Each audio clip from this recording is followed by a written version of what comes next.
Timed it wrong. James Parker is here. I am Pugs Moran. This is Pugs and Parker, and we're the only two here. Here's my rule. I like to wait for both people to show up, and I'll give it 3 minutes, 4 minutes. I don't know why E can't make this a priority. He may not even be available tonight. He might be off doing something last minute. Oh yeah, I got called out to Brazil to see a Rolling Stone show. So I don't know where he is. How are you, James? I'm doing great. You know why he doesn't make this as a priority? Because he has better things to do.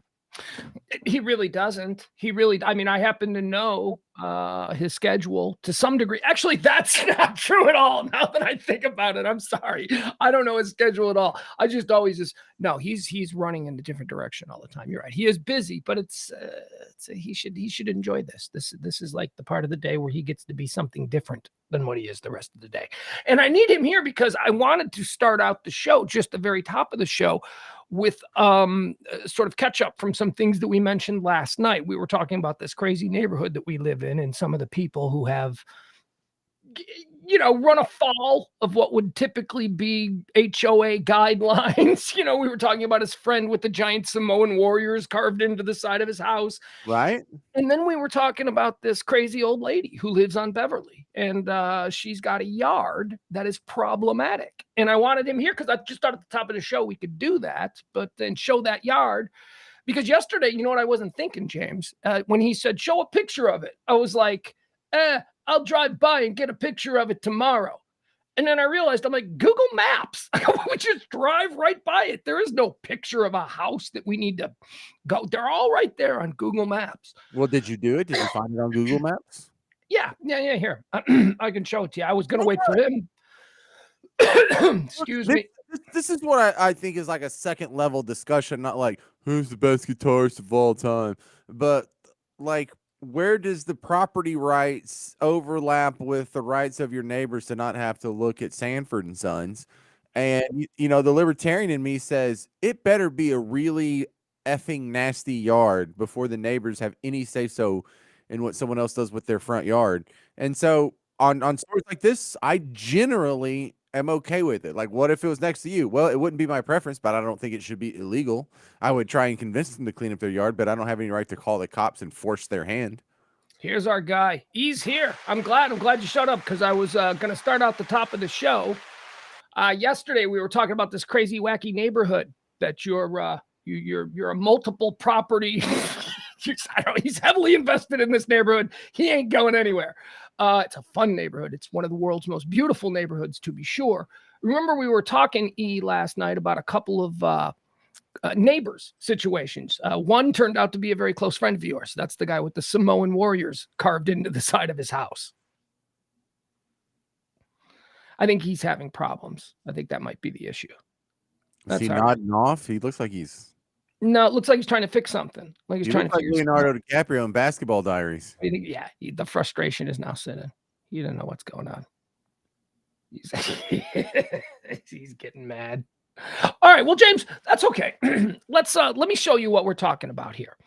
Now this is here. I'll just give you a quick little 360 from the intersection. You can see it's an absolutely beautiful neighborhood. We should all be so lucky as to, have look at. Let me just look. Yeah. Certainly not a trailer park, right? Oh, it's one of the great neighborhoods in America. Yeah. It is an absolutely beautiful neighborhood. And I think it's important for you to get this perspective because we want to show you the problematic yard so you can get an idea of what the other yards look like. Is he back? Oh, I thought he was back. I thought I heard him. All right. So we're going to take a little drive down. This is Beverly. Okay. So just so you can see some of these just beautiful homes, tree-lined streets. I mean, is this idyllic? Is this from a movie or what, right? These are the neighborhoods that they shoot movies in. Yeah, this is like Ferris Bueller's Neighborhood. Yeah, the movies always choose neighborhoods like this, and then they put families in where he's just an accountant, right? And she's a stay-at-home mom. You ever look at Home Alone? Like we watched Home Alone like a year ago. It's like that is a ridiculous house. What does Kevin's dad do again? Home Alone, all of these movies are Highland Park is ironically where that house is. Highland Park is a suburb just outside of Chicago, and it is exactly like the Highland Park that's here in Dallas. So Test. yeah, no, that house in Ferris We heard you. Bueller's, in the house in Risky Business, in the house in Home Alone, in the houses in 16 Candles, those are all 5 million before they'll even talk to you. I mean, that's a super wealthy neighborhood. E, how you doing? I don't know. Am I in now? Yeah, No, you're on the in. wrong microphone though. I think it's, I don't know. It sounds really echoey. Is it pointing at your Test, laptop? test, mic? test, test, test, Looking at test, your test, laptop test, mic, test, not your test, mic. test. That better? Well, no, because see, the microphone that you're speaking into is you're being picked up by the computer microphone, not the actual. We need you on this one. Really? Yeah. So go into settings, go under audio. You know the gears. Audio input. Change that from. Hold on. E, look at your screen. Do you see the little gear wheel on the far right? Far right, up in the top. Yeah, there's a little gear wheel. There's a little. Oh, does he have a little gear wheel? I don't think he does. No, I'm sorry. No. Yeah, he's not on the Okay, he's an invited guest. Hit S on your keyboard. Now you hear me. Yeah, now we hear you. Now you hear me. Hit S on your keyboard. S on my keyboard. S. Does that pop up the settings? Yes, it's video. All right. Audio. Go under audio. Go to audio. Yep, and then All audio right. input. Default microphone, USB, live camera audio. No. All right. Hit the drop down and choose either your microphone or your soundboard, whatever you have plugged into that sucker. Microphone USB. I don't know. Is that what your microphone is? No, how would I know that? Hello. Hello. You have a soundboard. Does it have the name of the microphone? No, I got like a box. Scarlet box. Microphone, real high definition. Hey, just trial and error these suckers, man. There's only like 4 of them. I am. I'm trying. No, not. No, that's even worse. You got a different microphone. Okay. Default communication. What is that? Oh, tap the microphone. Live camera. Do this. Nope, it's not it. Next. Sucks. Very sad, Jeff. Very sad. I just heard him for a minute. Say something, me. We do not hear you. I heard him for a minute. No, we still don't hear you. Can you hear me? That sounds good. Me? Yes, that's you. You're in. Yeah. Now we hear you. Well, you said you couldn't hear me. Oh, Jesus. Tap the microphone. Tap it. Okay, see, it works. Okay, good. You're fixed. See, that wasn't working before. You have 2 microphones right now. You have a microphone built into the computer that will naturally pick you up. But we're overriding that by using the special microphone, this one. So, you weren't connected to this one. That was the problem. We were hearing you through the other one. All right, this goddamn house, enough delays. I'm dying to see it. It's a big okay, good. I'm glad you're here. I'm glad we got this all fixed out. Last night we were talking about the problematic house on Beverly. Yes, we remember we were talking about that, and you theorized that it's just some old lady, and she's just lived there her whole life, and that may be true. I don't know. It's an odd situation. Here, I want to give you. This is the street, so you see how the other yards are. Oh, just so pretty and idyllic. I mean, this is like Steve Martin and Married to the Bride, or what was that? What was that movie he did? Father of the Bride. Father of the Bride. Yeah, and it's that kind of neighborhood, that kind of just gorgeous neighborhood. Okay, and then we get to here. It even gets dark. It's like it goes from being a sunny, beautiful neighborhood to this mess. I don't know if you can see her yard. Let me try and get you even. It looks like a cemetery. Yes. This sign here. Let's see if it's focusing. Oh, no. Wait a second. I want the sign. I want you to read the sign. All right, never mind. Here you have a good look at the issue. James, go. That sucks, but it's not really that big of a deal. Definitely none of my business. Even if I lived next door, like I said, I could have conversations with them and Hey, try. that's next door, just so you can see the difference between the yards. I believe one is an eyesore and one is not. Yeah, it's definitely an eyesore. It's an eyesore. Whoop-de-doo. It might hurt your property value, so you can only sell it for 5.3 million instead of 4. Right? It's not going to hurt your property values at all. Whoopsie. In fact, the rest of the people on the block might pull their money together and buy the house and overpay just to get you out of there. See, so I try and like take emotion out of this and just look at it from black and white and don't get worked up or anything. But I feel myself like getting sort of reverse angry about this yard because I know people out there trying to shut this lady down. And you know what? If you do have a problem with this yard, mind your own business. That's their yard. It doesn't affect you unless you're like the adjacent neighbor. Like if you live down the street and around the corner, shut up.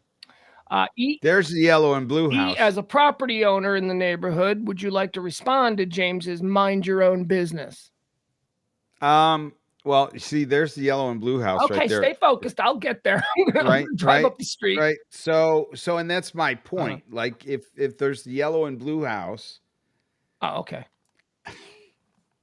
you know, I don't think it's anybody's business. So you and James are in agreement.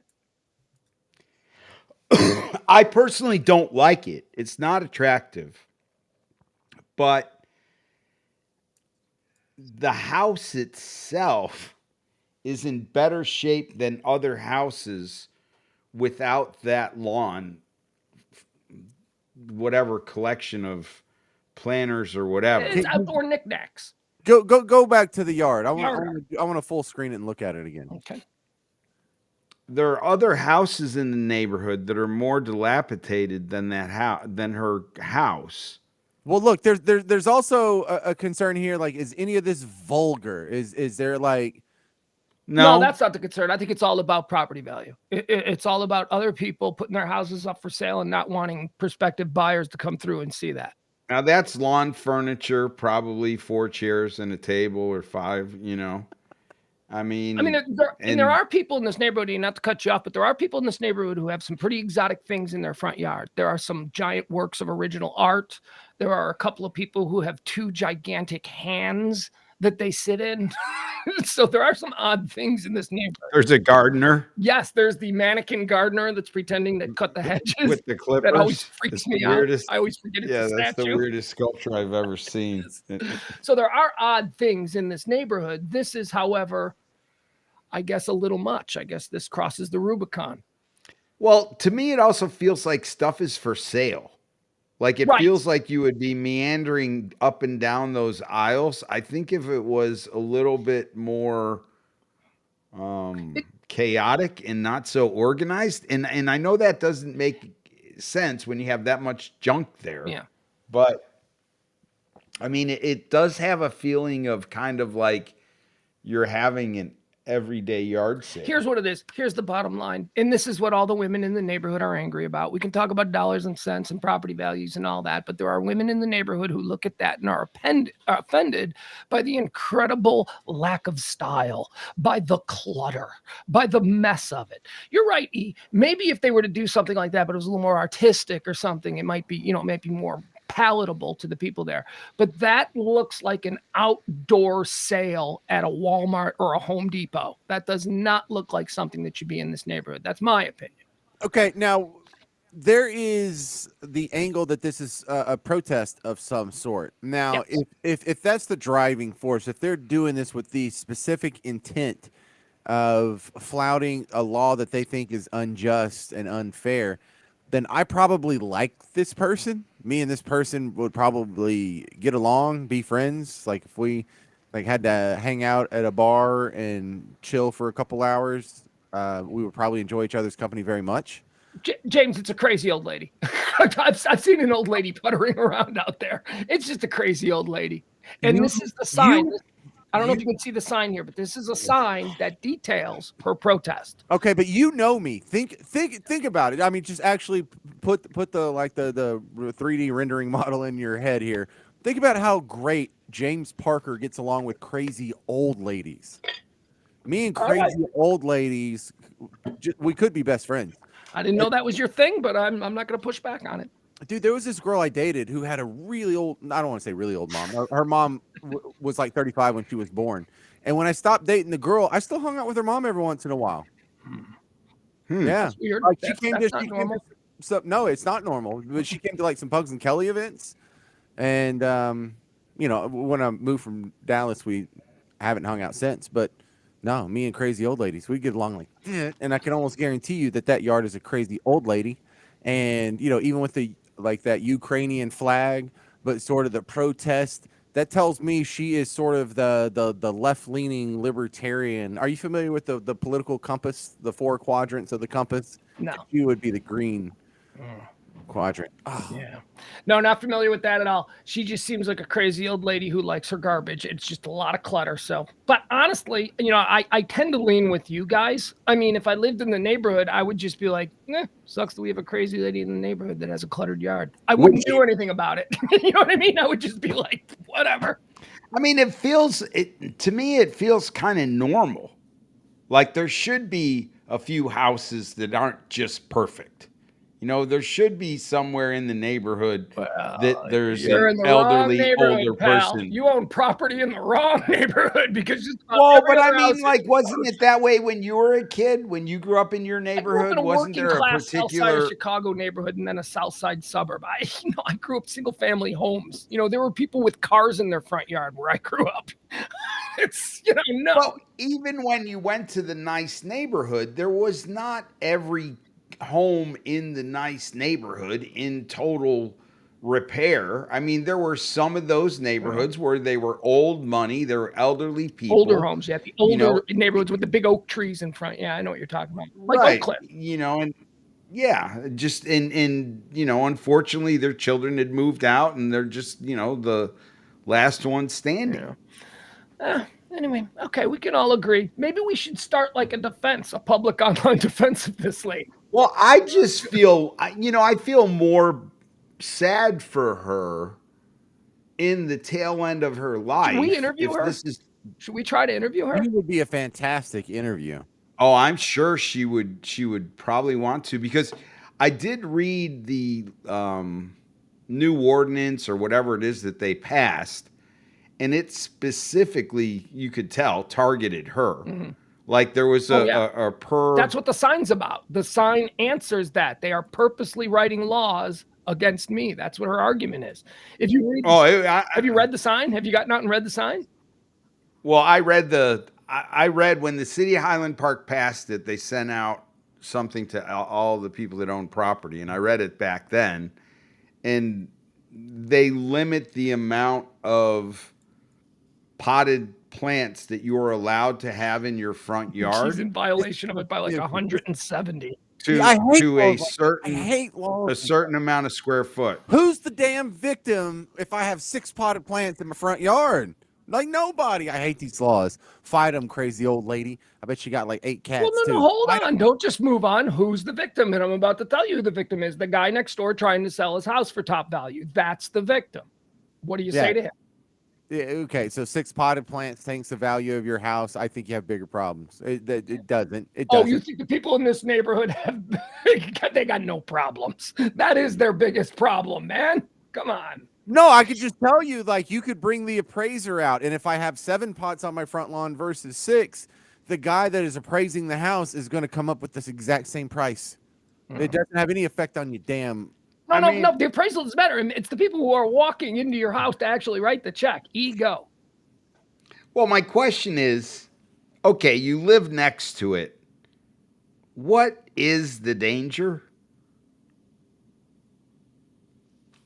Well, it doesn't have to be danger. I mean, what's the devaluation? What's the devaluation? The devaluation is that just what I described. You know, the wife from South Lake, they're moving to Highland Park. She walks into the house that's for sale, sees that, and goes, not this block, and then moves, you know, and looks at another house. That's the danger. But now because you're 2 houses down, value that danger any way you want. But I'm just telling you that would be their argument. I don't particularly think it's all that big of a deal either. But that would be the argument. I don't, you know. I mean, I guess you could go to this one and you could go, okay, fine. And then you could go to the Smurf house and you could go, Well, let's see well, the Smurf house. Let's go. how did that get, E, tell the how did that get through zoning? tell the people the story of the Smurf house. Now, it's dude, it's the Jerry Jones story, right? It was the Prince of. Supposedly that's the story. Okay, you want me to right? tell it, or you want to tell it? I mean, yeah, you can Okay. tell it, sure. So basically, this Saudi Prince James, this guy who, he's one of the Saudi oil guys, and obviously Dallas is a big place for oil banking and all that kind of stuff. So they live here in Highland Park, and he got a divorce from his wife, and they were trying to sell the house, and then they decided they were going to keep it or something like that or whatever. But then the wife, they were doing construction. The wife wanted something specific. And they were doing construction, and it's right across the street from Jerry Jones's house. And Jerry Jones was inconvenienced by all the tractors and all of these things that were coming through, and there were all kinds of lawsuits. And apparently, it went back and forth. In this time, the wife of the Saudi oil guy decided she wanted to move, so she just moved. So they just left. Now they have this beautiful property with all of this construction stuff there, and basically the guy decided to build a Smurf village so that it would be an eyesore right across the street from Jerry Jones's house. That's the legend. I don't know how much of it is true, but that's the legend. That's about pretty much spot on. So here, let's show you the Smurf house. And the tip to that was that he went to a city zoning. Excuse me. Are you dying? I don't know. Occasionally I get this weird cough. He went to the city zoning meeting, and at the city zoning meeting, they would not approve the house that he wanted because evidently it somehow did something in a way that was upsetting to Jerry Jones's house. So what a shame. It got put down and he couldn't do it. And so that's really was when he was like, well, okay, well, if he doesn't architecturally like that, get nutty. well, he's not going to be able to say anything about this because he fixed whatever it was. I think there was a window or a vantage point, something like that. And so he changed it.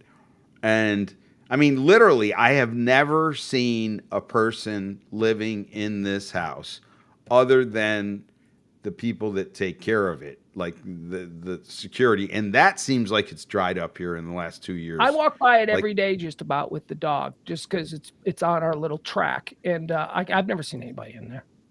Yeah. No, and now that it's starting to look a little weathered and not as in repair as it had been. Like before, it just like it looked like a brand new Smurf house that nobody had.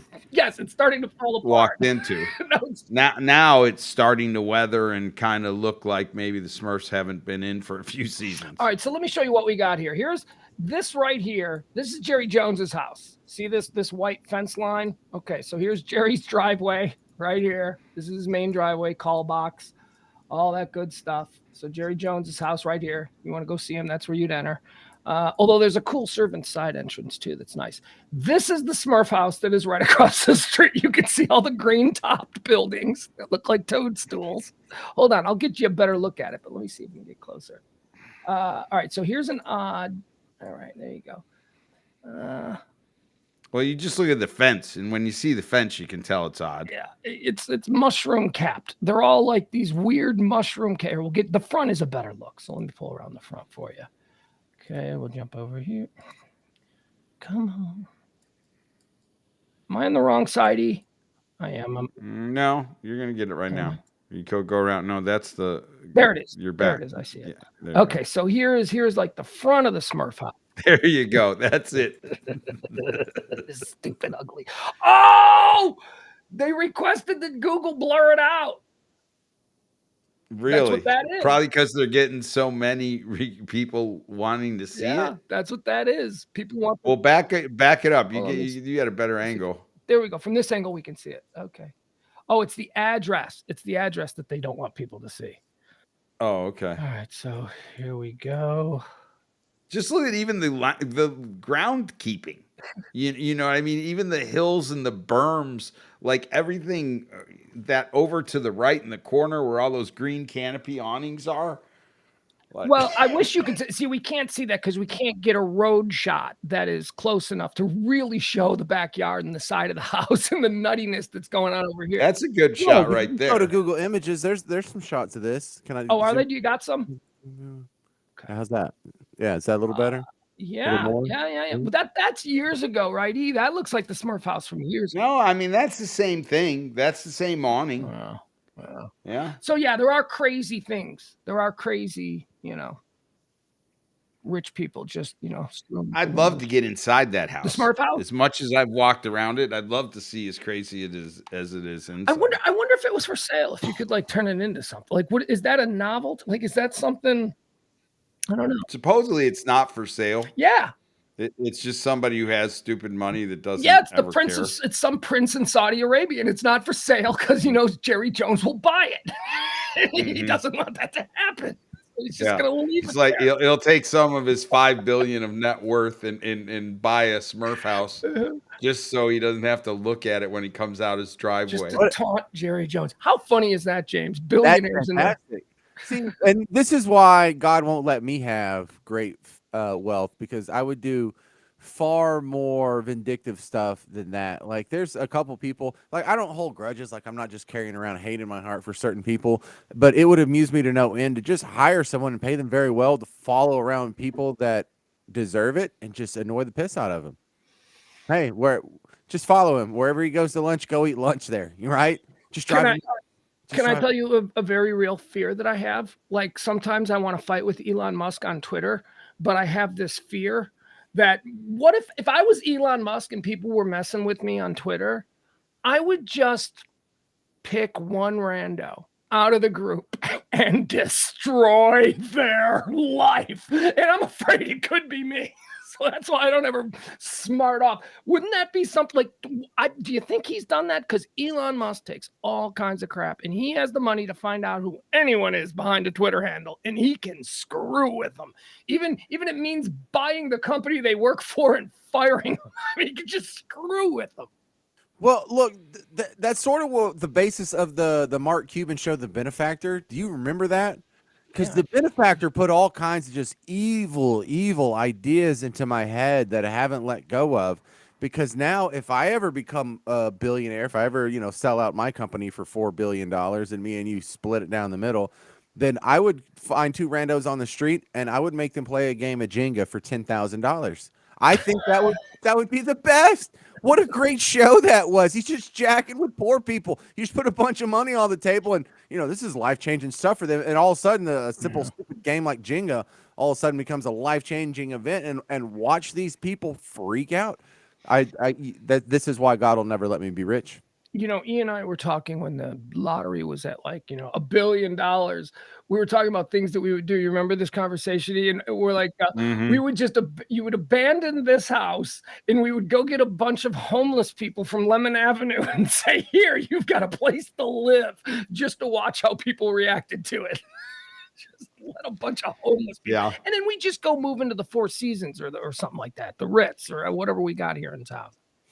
I was contemplating never owning anything, remember? Oh, you mean like just if like go from day to day, just disposing of your clothes, buying new ones.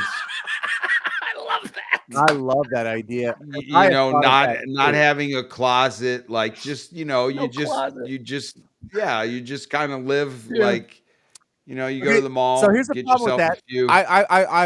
I've spent a lot of time in that, because the advantage you think is I could just get in my car and go anywhere. In fact, I could wreck my car and just buy another one. And whenever I stop, I'll just get a hotel room. Whenever I need new clothes, I'll just go buy them. Whenever I need food, I'll just go buy that as well, and just live life moment to moment. But the problem is, like, what happens when you want your guitar? What happens if you want all this stuff that your house really is just a storage facility for all? Yeah, that's what I think it would turn into. Right. So you don't want to live with nothing. You want to have your stuff. There are comforts. You're not gonna trade. You're gonna own a bed because you're not gonna break in a bed every night. You're gonna want your bed and your pillows. You're gonna own pillows. You are. You're gonna own a TV because you're not gonna want to learn and program a new TV every day. Although you would have people do it for you. I don't right? know. Yeah, I don't know. I think y'all are missing a gear here. I think Jeff has a great idea here. This is a good addition. Each morning, hand yesterday's clothes to a homeless guy. Yeah, like that's what I mean. Just like whatever you do. So now my day is you what, finding dispose. homeless guys to give clothes to? This is how I'm spending my billions? Come on, I got better things to do than There's that. no homeless guys around. Throw them in the trash. But you're going to be in a major metropolitan area. You'll find a homeless guy on your way out. Dude, there are homeless guys a block from here. All right. The wealthiest neighborhood in Texas, and we are lousy with homeless people. Right. Literally steps away. We had one in our backyard on Mother's Day. The police had drive an hour in any direction. There's no homeless people. There's no homeless in Bug Tussle.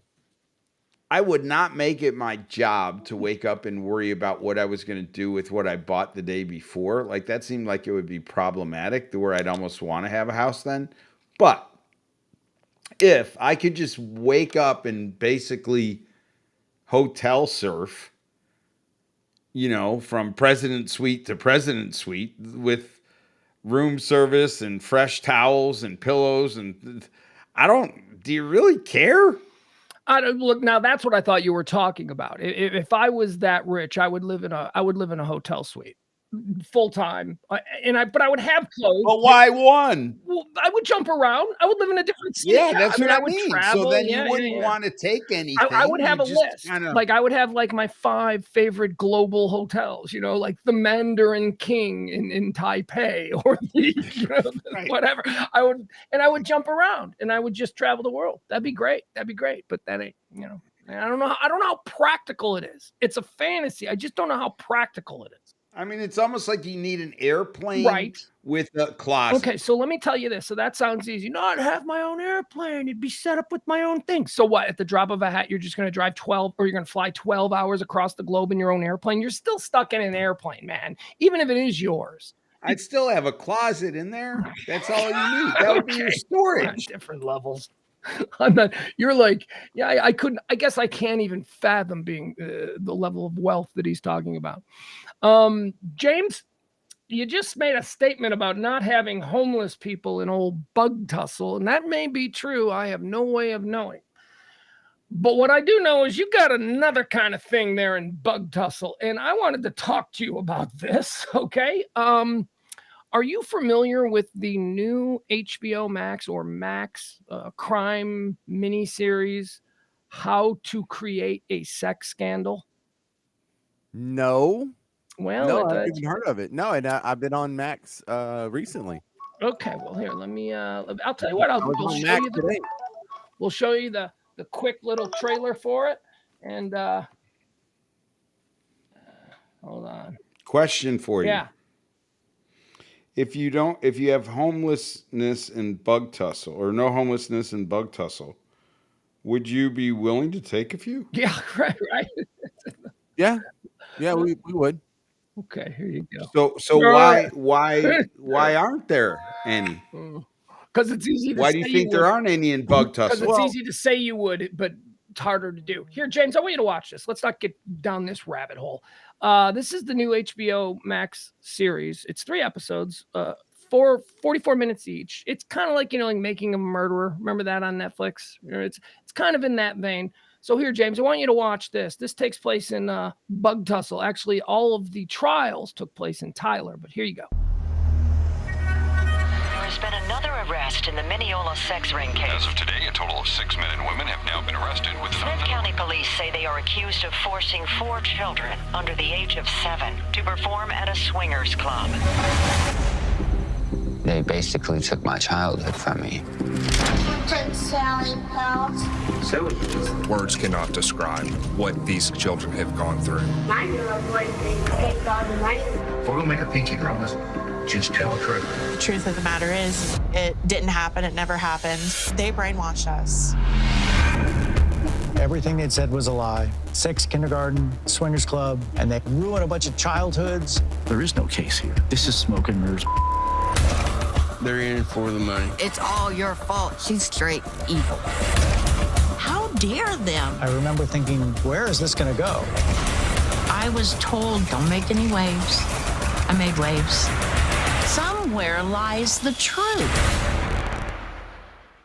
All right, James, the Mineola Swingers Club sex scandal. Is that on your radar? I never heard of that until just now. You've heard of Mineola, though. Oh my God, yeah. Okay, so essentially, here's the story. It took place in 2004. It's fascinating, and it's a really interesting 3-part. James, it's all in your neck of the woods, so you're going to want to jump into that. Oh, super close. For anyone who wants to know how close that is to me, so when I go to the other side of Tyler, my dentist is in Lindale, and if you continue up Highway 69, it really is Highway 69. The next town from Lindale is Mineola. Are you familiar with Lake Brenda? No, not Lake Brenda. Okay, because one of the families here lived on Lake Brenda out there in Mineola. It's the story of 2004. Some people bought a building in like the middle of the woods on the outskirts of Mineola. They turned it into a swingers club. Okay, now James, first of all, how would a swingers club typically go over in your neck of the woods? Well, the swingers clubs exist, but they're the form of a private house where they can maybe find 2 or 3 other couples at a time that are into the lifestyle, as they call it. And there's no such thing as like a real swingers club where these people just anonymously meet online and you show up in a gimp suit. Well, there was. And that was in 2004. Hold on, let me just tell you the story. And then I won't spoil anything either for you. Well, actually, it's not a matter of spoiling. It's a news story. I mean, there's probably a half a dozen people within earshot of you right now who could tell you everything about it. I don't think you were there in 2004, right? You were with us in Dallas or Oklahoma. I was on the Pugs and Kelly show in Dallas, 2004. But so you would have missed this locally. But I thought I remember shows when we were questioning the amount of swinger type interaction James and his wife were having with other couples. It seemed like that they were constantly being peppered with swingers. Yeah. And now that this Mineola show is being brought to light, James, I'm starting to feel like it's not necessarily what Pugs and I were. Well, I'm thinking these events overblowing. I think it's literally true. Right. I think James probably had all those experiences in New Orleans with you and your wife, or are you still being approached for threesome activities in Bug Tussle? It's been both. It's been both. Didn't take long. All right, let me tell you the story of this thing. So it's a swingers club that opened up. It was a members only club, but there were a lot of members. Apparently, a lot of people in the area were in the lifestyle, as they say. So they were going there, and the evangelicals and the Baptists and all that, they didn't like that this thing was operating because it was operating out in the open, saying we are a swingers club, and they didn't like that. And so they closed it down. They got it closed down somehow. Actually, I'm not even certain that it closed down or the people who ran it just moved on. Actually, I think that's the case. I think the people who ran it just moved on. They just went, you know what? We're not going to run this anymore. And they went somewhere else and it stopped.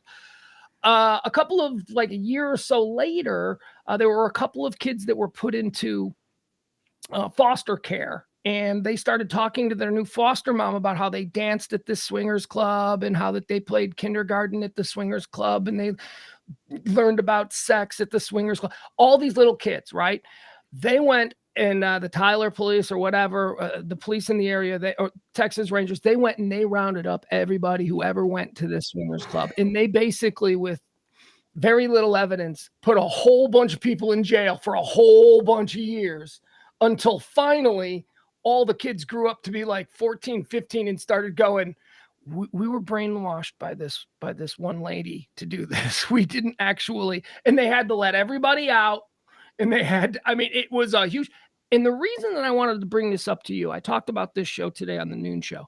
The reason I wanted to bring this up to you is because the way law enforcement in, I don't know, is it Smith County and Tyler County, all these different counties. It's the county I live in. So all of these law enforcement entities, the prosecutors, the judges, the sheriffs, they were revealed in this special to be so corrupt.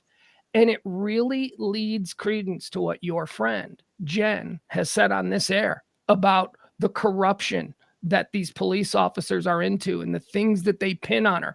James, you live in a rough place, man. Those cops, I mean, you need to watch it. It's fascinating. But they just railroaded people because they were white trash, because they were disposable trailer park people.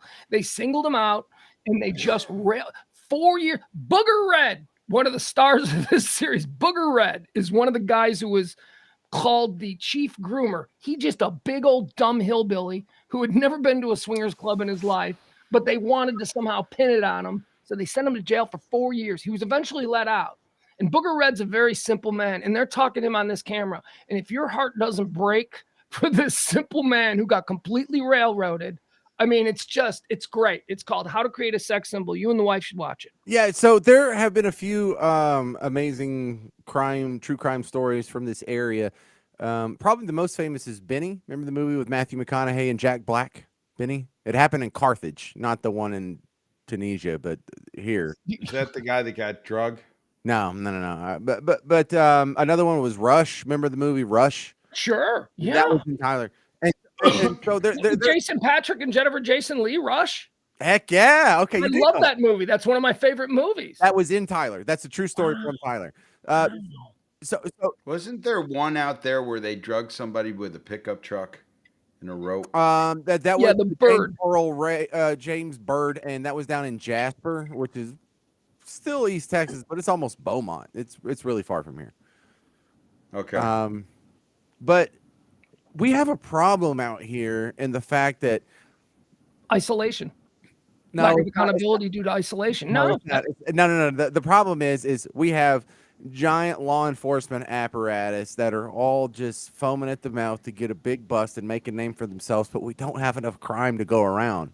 And so there is like manufactured freaking crime out here that gets really ridiculous. And this is the theme I see over and over, whether it's Rush or Benny or now this story. Mm-hmm. I mean, it's a good problem to have, but God, these are people's lives. Why is that a good problem to have? That your police and prosecutors can single anyone out and send them to jail for 4 years? Why is that a good problem to have? It's preferable to the law enforcement agencies being overrun with more crime that they can handle, is what I meant. Okay. It's better that we have so few crime. You weren't speaking necessarily. Okay, I get yeah. Sorry about that. My question here is, with this going on right in Bug Tussle, how do you not have any homeless? No, just because they're all in they're all in meth trailers. That's why there's 20 of them. There's a lot of meth. But you see that in the. It doesn't make sense though. Do you have no dentist in that part? Is there not mental health? One at a time. Lead, follow. Okay.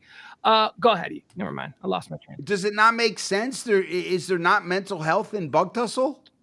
Okay, very little mental health in Texas. Here's how you got to think like a bum. If your living is made by standing on the side of the road holding a sign, how much money would you make in Bug Tussle versus Walnut Hill in 75? But he's brilliant. That's absolutely right. That's absolutely true. Yeah, but you can't panhandle in Bug Tussle. So you think you're a bum and you're homeless, and you become homeless in Bug Tussle, and you think you just migrate out and go, well, I'm not going to be homeless in Bug Tussle. I'm going to be homeless in Dallas. Yeah. That's absolutely right. And you think your mental illness is set in after you get to Dallas? Like I don't. The element of mental illness that creates homelessness seems like it doesn't exist in small towns. It definitely exists in small towns. But if you're going to stay in Bug Tussle and be homeless, there are, I guess, air quotes, homeless people, but you have some friend, some relative, some cousin, some former coworker, some guy you went to school with that'll let you crash on their couch or their garage or their freaking barn. We don't let them sleep on the streets. But here's another interesting caveat: is if you go to the next county over, Gregg County, Tyler's twin sister, it's almost the same size. It's called Longview. They do have some homeless people. And the only difference that we can all really figure out, because we talk about this all the time over here, is why does Longview have homeless but Tyler doesn't, is you can't buy packaged liquor in Tyler. So even if you did panhandle and get enough to go buy a fifth of whiskey, you would have to go to the county line to get it. Now, Longview doesn't have a lot of homeless people. They have very few. In fact, I don't see homeless people on the street, but I do see panhandle. So you can't buy beer in Tyler? You can't buy a six beer. You can't buy packaged liquor. You can't buy whiskey. You can buy beer and wine. That's packaged liquor. Beer is packaged liquor. Yeah, it is. Well, there's a beer and wine classification and TA. Yeah, okay, that's right. Yeah, you know what? I'm confused. I'm sorry. Chicago rules, Texas rules are totally different. I'm sorry. Yeah, and it's stupid. And as a libertarian, I hate all of those rules. But there is the interesting side effect that there is literally no panhandlers or homeless people in all of Smith County. I was going to talk about what you said regarding the homeless people not being there because they would move somewhere else. I've always found that to be a very fascinating thing, and that's the migratory nature of the professional homeless person. Chicago empties out of homeless people around November. They're like birds. They all yes. It's They all like just, Canadian geese. they jump on trains and they get down in Texas, or they get down to Florida, or they go down to somewhere where it's not going to be 30 below zero sleeping on the street. But it is a very strange phenomenon. And then the summer they all come back. Hey, look who's back. So you're not homeless then? No, of course. Well, what are you doing? Splitting hairs? You're an at-risk citizen. How's that? There you go. Yeah, and so also, but I don't understand spreading the risk. It seems like moving upward north or moving downward south is going to cost you money. No, when you jump on a train and with a whole bunch of other. Oh, you think they're hoboing it on the train? That's absolutely what they're doing. Yeah, that is absolutely. That's a problem. So why would you migrate back up? Because it's not nearly 100 degrees every day like it is in Texas up north. Yeah, I mean they go with the climate wherever the climate is more suitable to sleep outside. Panhandling in Minneapolis in August is preferable to Houston. Yeah, very true. And so you think there's a group that basically snowbirds it in the winter they go down. Birds it. Look, it's not all trains. Some of them have cars. No, some of them have and it's not all of them. Some of them hitch rides. Some of them take a Greyhound bus. Let me also say before we get into because I feel like we're going to get into a whole. You think someone mentally unstable could do that? We're talking about all different degrees of mental instability and mental illness. There are some that are highly functioning that absolutely could move themselves around and make these kinds of choices. They're crazy. We can't account for any of it. Maybe we should tag them. like bison. See how they migrate. Well, you know what I mean? Like if you're homeless, like why don't you call the MAGA people? Because that sounds like something they get behind. But we need to figure this out. Like I mean, wouldn't it be fascinating to figure out like where they go? The migratory patterns of bums? Heck yeah. He's just finding this out now. They know they've been doing this for years. They know where they go. I'm sitting here on this stupid street. I thought it was like it's not a mystery. Yeah, but I mean, I didn't know it was really that way. Like I remember there was a mayor or a governor, I think it was of New York, and he was like, hey, well, right now, if you want to go, we'll buy you a ticket to Florida. Or they were offering to send people from the cold. Yeah, because a blizzard was coming. I think I remember that. Yeah, remember it was like I think it was the mayor of New York or something. He's like, hey, if any of you homeless want to get the hell out of here, come down the next 2 weeks. We'll buy you a ticket to Florida. Why is the public tax dollars going to buy bums tickets? No offense. I have a heart. I believe in helping homeless people, but what is that about? That is not. Well, I mean, if you're going to give them money, I'd probably want to give them money and get them the hell out of my state. I don't know. That would piss me off. But go ahead. Oh, there's a couple of things that put me on the forefront of bum culture. And number one is I went through this spell in my college years where me and my friends, this sounds really stupid now that I'm 46, but we went through this spell where we're like, let's just hop some trains, see what happens.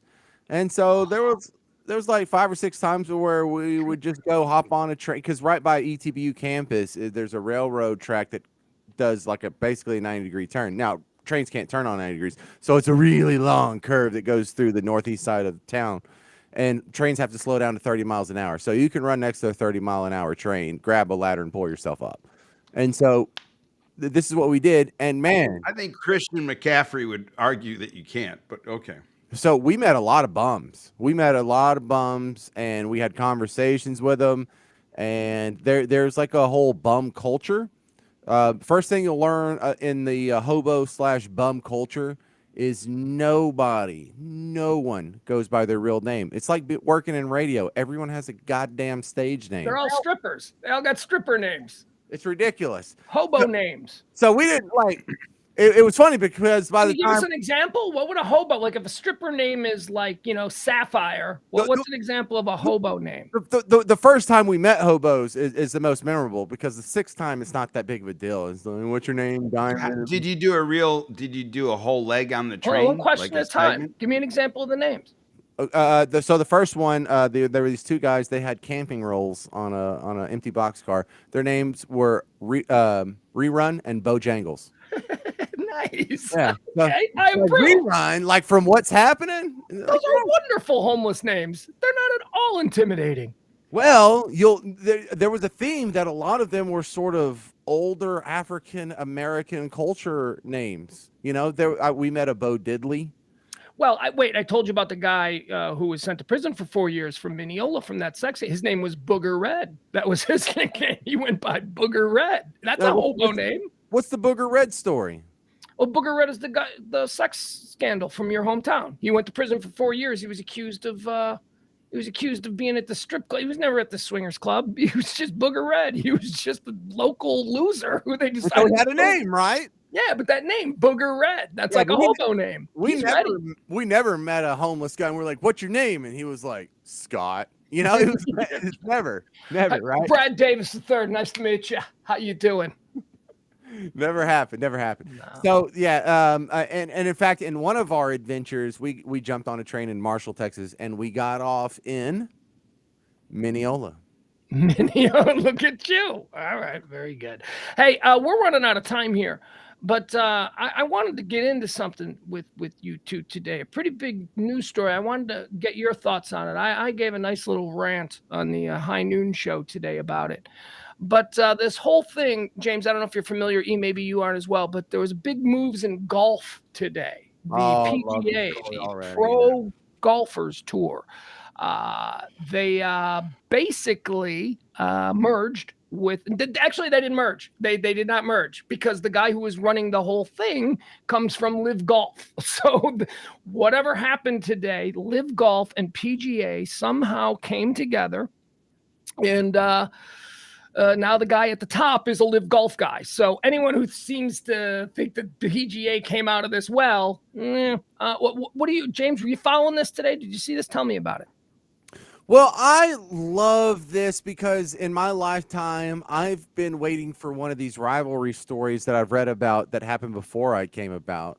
I would like to see one of these happen. So, the ABA challenging the NBA for supremacy and not losing, but forcing a merger. I thought, what a cool story that is. And, the AFL and NFL eventually having to merger was quite a cool story. Lamar Hunt, basically, but just being the driving force. I'm just going to throw billions at this until it happens. That's amazing. The USFL almost doing that to the NFL before I was really coherent enough to know what's going on in the 80s. Always sounds like a cool story. And so this sounds like the golf version of that, but has the funky twist of the foreign co-owner. Blood money. You got a take on this one? What a bunch of hypocritical pieces of dog crap. That's the heat I was looking for. Period. Like this whole nonsense that they started a year ago. Oh, it's Saudi money. It's dirty. You're a bad guy. You go sign with them. Let me quote PGA Commissioner Jay Monahan. Okay? Let me quote him here. Where's the exact quote? The Live Golf Tour is an insult to all the 9/11 families. The very existence of the Live Golf Tour, this man exploited. This man, the former commissioner of the PGA, exploited the tragedy of 9/11 families in order for him to get leverage in an argument with this Live Golf. And now here we are a year later, and he's like, "Oh yeah, never mind, they're cool." Bitch. I was so pissed off today when I saw this, And then I'm No, thinking Jeff, of I wouldn't be the first in line. I have integrity and I do have principles. I look at my life, Jeff. You should understand some of the contracts I've walked away from. So please. Okay, go ahead. I mean, the first guy I felt bad for today was Tiger. Yes. I was like, Tiger Imagine Woods waking up told today. these guys to not only pound $500 it, million but cash. stick it up your Kulu and pound it. And he was standing with the PGA, and then the PGA goes out and does this. Dude, what about Roy? Tiger's already a billionaire. What about Rory McIlroy, who was about to be made an instant billionaire, $500 million, and he said, "You know what? No, on principle, I'm not going to do this. I have moral issues. Blah blah blah." He stood by his morality and stood with the PGA, and now they've completely. The guys who left, Rory and Tiger both could have left. They could have taken the money a year ago, and today have been welcomed back like nothing ever happened. Right, and the dudes that got the checks are sitting home laughing. They're laughing. Brooks Koepka is like, he's like, who's the dummy now, right? These guys, Mickelson. Wait. So this makes Phil Mickelson sort of the Harriet Tubman of golf billionaires. I can come up with a better metaphor, but you know what wait a second. Yeah, wait. Phil Mickelson, who took the live money, is the Harriet Tubman? Maybe not Harriet Tubman. What am I trying? Maybe the Moses, because he's the guy who went in first, took all the money, but also all the criticism. And when no one else was signing on, no big names, he was the first big name with the hope of, hey, I hope some other guys sign on, or I'm going to look like a big freaking loser here, and I'm just going to be playing golf against nobodies. Oh yeah, he got huge money. He got huge money, and he got huge flack. I mean, it was like the most hypocrite. Like today, when I heard that, I was like, "What? How is that possible? how can you look at yourself in the mirror and go, yes, I took the mon"? I took the money as the PGA after I told everybody else that this was dirty money. But how do you make the issue why you don't want them to exist? Jay Monahan, commissioner of the PGA, made the reason it was such an offensive thing that it was Saudi 9/11 related money. And there was no way that he was ever going. He was thinking, he even mentioned the 9/11 families. He leveraged their tragedy for his bullshit. And then now, a year later, oh yeah, fuck them. Forget about them. Give me your money. And you know what? This is what really sucks, though. What really sucks is it was really all about the money. Oh yeah. It was all about the money. And the Saudi guys came in and said, these guys are screwing the golfers. The amount of money that they're getting in TV revenue, the amount of money that they're taking home in brand revenue, and then dispersing that pittance to the purse structure of these limited amount of golf tournaments is idiotic. Like these guys are getting played like NCAA, college football players with the amount of money that's going to the PGA. And so they went in and they said, hey, we're going to throw big money at these guys because we know that there's this kind of monopoly going on golf money. And PGA, oh, you're just going to come in here and wreck our little game, and you're going to make our money-making thing that we're barely scraping by, now not be profitable. And then 1 year later, you bitches take a check? Yeah. Come on. Take a check and then make their guy the leader of the whole thing. Yeah, their guy is the leader of the whole thing, not a PGA rep.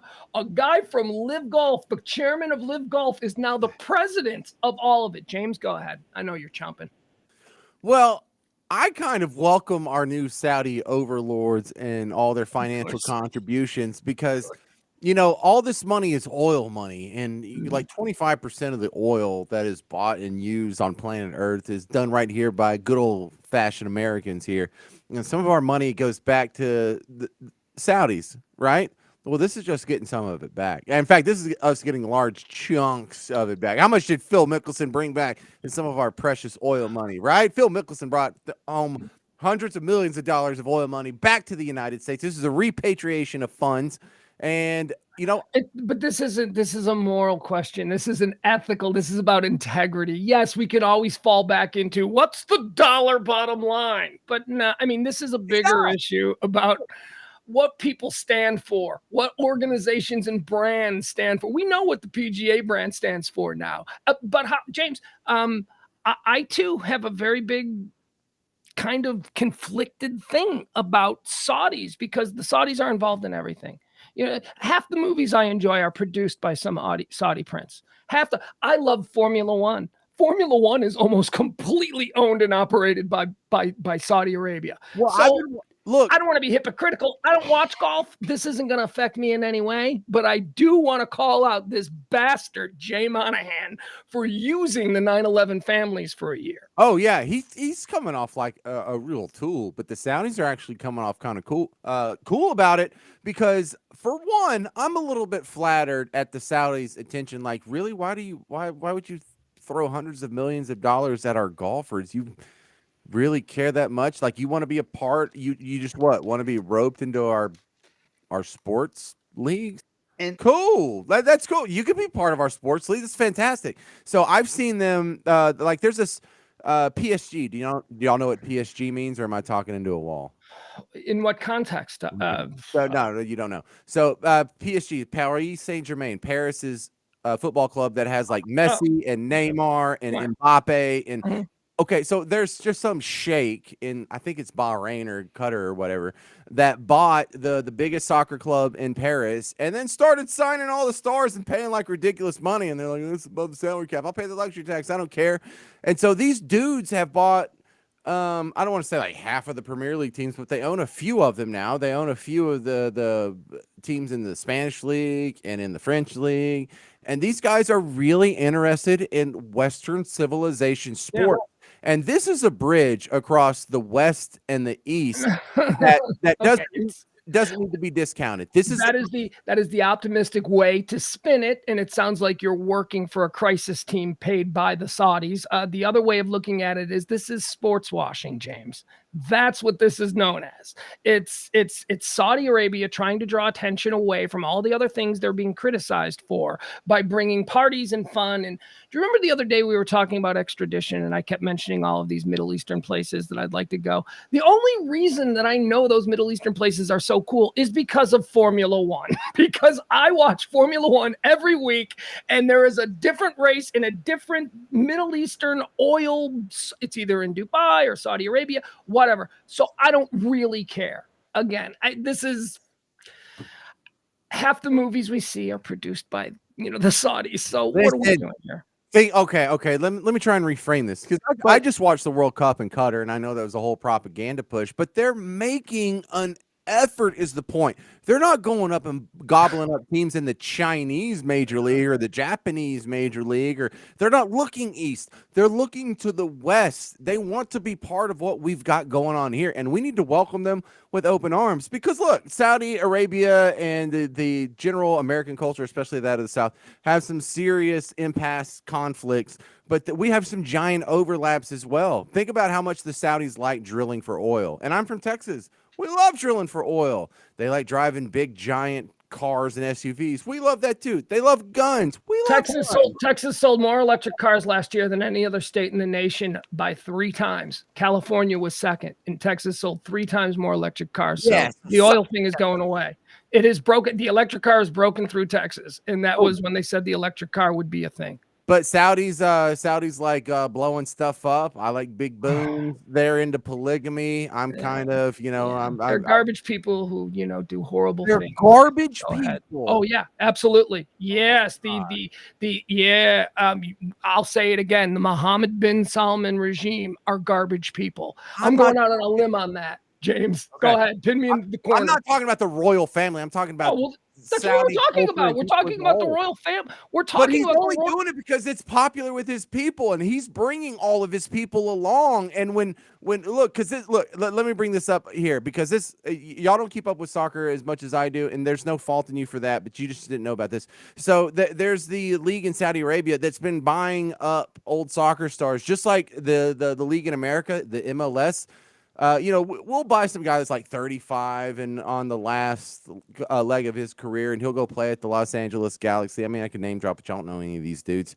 But Saudi Arabia has been doing that too. They just signed Cristiano Ronaldo. They just signed this guy Benzema, who y'all don't know, but they're signing huge stars to their league to play in Saudi Arabia. Imagine if like you wake up and you get a report from Yahoo Sports tomorrow that says Tom Brady just signed with some team in Kuwait, or you just heard about Colin Kaepernick just signed with some team in Jeddah, Saudi Arabia. That's the level of crap that's going on in the Look, soccer James, world. I don't know much about your, what do you call it, Premier League, but I do watch Ted Lasso. So I am familiar with the Middle Eastern Saudi oil money influence on Premier League soccer. So let's end this right here. Just one thing I would say in closing. Yep. I'm used to Saudis money whipping sports. Horse racing is referred to as the sport of kings. The Saudis come in to these horse sales and they buy, legacy type horses with bloodlines and family lines and sires and broodmares, and they try to create the best of the breed by owning the mares and the studs and then dragging those over to Saudi Arabia to run. It seems a natural progression that they would then move on to other sports. I guess it just feels more personal when they're controlling the lives of a human versus that of an animal. Well, that is a garbage nation. Say it again. That is a garbage. I want to be more clear because, yes, I'm talking about the FOD family, but don't talk about the nation. Talk about the royal family. Yeah, I am talking about the nation the royal family has created. That's not you. Well, you're talking about all the Saudi people because no, you're not. No, you're not. You're putting words in my mouth. I am talking about the nation. Misunderstood the same way. Of course, he misunderstood it. I couldn't have been more clear. I am talking the nation, not the nation. Yes, the nation of Saudi. You're projecting American views of freedom, like the rank and file define the nation, like we do here in America. That's not what it is there. That nation is completely branded by the royal family. Those people don't have any. You know this. I know they don't have any, but the way you're saying it is easily misinterpreted to think that all maybe by stupid people, sure, but I think any rational listener would understand exactly what I'm saying. Saudi Arabia is a garbage nation. What? Then just say the royal family is garbage or their government is garbage. But when you say that it's a garbage nation, that rolls in the people, the standard people on the street. Yes, if you don't understand that the entire nation is essentially identified and branded entirely by the family. It does. I have one question we can do in closing. So Trump took Live Golf money last year. He did? Oh yeah, he's a big supporter. Course, right? Bedminster. Yeah, that's right. Yeah. How does that make you feel right now? What do you mean? Like it pissed me off when he took Live money last year. Now, why would that piss you off? I mean, I would just feel like, he's a business. It seemed non-patriotic, but it seemed non-patriotic. It seemed anti-PGA. Now, well, that's because the PGA. Hold on, the PGA wouldn't deal with him or any of his courses because of how toxic his brand had become, and that's why the PGA wouldn't do any events. Right, but he got negative. He got negative press for taking essentially blood money. Yeah, and now the PGA has effectively went and cleaned that up for him. Yeah, well, or no, they've just joined him. They haven't cleaned anything up. They've just become, as sketchy as he. I wouldn't say cleaned it up, but they certainly helped blur the line. Well, he's always been very, let's say, chummy with the Saudis. So, he doesn't have any moral obstruction to doing business with them the way that, other people might. That's all. And that is really the The but I human don't rights know that record I is the would reason that people now. don't want to do It's business with like them. That's it. if, And you if either they that, hold walk on, up, hold on. Their human rights record is the reason nobody wants to do business with them. You are either okay with their human rights record or you're not. That's it. It's that simple. It's that simple. no, you're bought for money is what it is. Then you're okay with their human rights record. Then you are somebody who doesn't have integrity. You are courage of your convictions, or you just don't care. It is quite possible you just don't care. Yeah, But so what? none of us do, because every time we fill up our car, a chunk of that came from Saudi Arabia. So we're all doing business with the Saudis. And yeah, we would all like to make sure our dollars don't go to any sort of regime that doesn't let women drive or vote, or, segregation or veils or whatever the crap. But come on, man. What a surprise. What a surprise. It just shouldn't surprise anybody. This is what money does. This is when money is offered. I am really fucking offended by Jeff Ballard, what he said earlier about you would just take the money. No, I've had opportunities to take money before and I haven't done it. I walked out of my 105.3 contract on principle. On principle. Tanked my entire career on principle. And I do it again. I'm proud of that. Does that make me a fool? Probably. But you know what? I can sleep well at night. That's so when I say that this thing is offensive to me, it's not really offensive to me. I feel bad for guys like Rory McIlroy. I feel bad for guys like Tiger Woods, who they turned these things down standing on principle, and then their principles were ripped right out from under them by their employer, the PGA. That's all. Well, but that's where I'm at right now. So if the PGA came and said, "Hey, Pugs, we want you, as crazy as it may seem, we want you to do a live podcast for golf, and we're going to pay you, X millions of dollars to cover this live event." What would you say? I would say, I don't know anything about golf, but here's how you spell my name. Make sure you get it right on the check. You would. You take it. See, and that's what I'm saying. Here's what I wouldn't do. But here's what I wouldn't do. If I had a hot take, I might say it. So fire me. You know what I mean? If I'm in the middle of it and I feel like I want to be critical, so fire me. I'm not going to kowtow for you. If that's a deal breaker, then don't offer me the money. But I will take your money and I will take your contract, and you may have to fire me. Unlike if you were the Cowboys station and you wanted to talk crap about the Cowboys and you couldn't. James, anything in closing? Yeah, look, Saudi Arabia is probably a great place to visit as long as you don't have an Israeli stamp on your passport. Yeah, true. Or gay. Right. Don't forget, they like to slaughter gay people. Right. Gay people don't come with a stamp, though. No. And just remember that if you visited Israel and they see the stamp in your passport, they won't let you in the country. Other than that, great people. Fantastic human rights record. Nothing wrong there. They don't murder journalists or anything weird like that. No, don't go Google it. Are you saying Israel has a fantastic human rights record? No, I was saying Saudi Arabia. Oh, okay. They don't murder journalists like Khashoggi or anything. That's just this hurtful slander against a fine group of a fine royal family. This was a fun show tonight. I appreciate it. It just makes you wonder where the line is when you wake up again tomorrow. Well, you just have to go to sleep with the courage of your convictions and wake up and do it all over again tomorrow. Devil what may. I mean, whatever. You just got to live your life, and you got to know that you are the person true to yourself. I mean, golfing's so tough. You got a headwind. The green is breaking 7 degrees to the left. You got a dirty putter. It's been raining. And the guy sponsoring the event hangs journalists. It's a complicated world we live in. I'll tell you, this makes me laugh because Ian and I are regularly in high level business and creative type conversations on the phone. And I think two out of the 3 last phone calls ended with someone hanging up on somebody.